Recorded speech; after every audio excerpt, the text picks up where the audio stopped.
What's up guys, and welcome to another day with i-LiveWild. Today I'm out here at Off-Road Adventure Center, aka LedFly Canopies. Busy getting the Isuzu's canopy mounted and fitted on the back. This is such an awesome sight guys. Can't wait to show you what we've got going here, how it's going to look. You've probably seen a little bit somewhere already, but yeah guys, LedFly Canopies for the win. These guys have been making canopies for quite some time now. I've been working with them for quite a long time, and I've never been disappointed. They've always come through.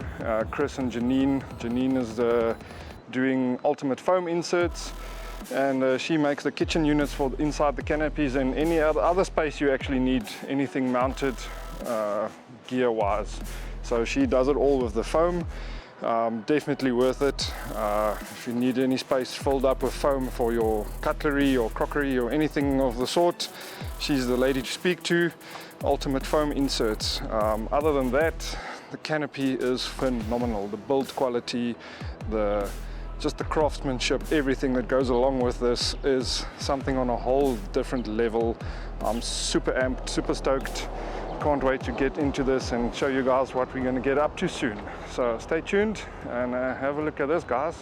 Cool, cheers.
you.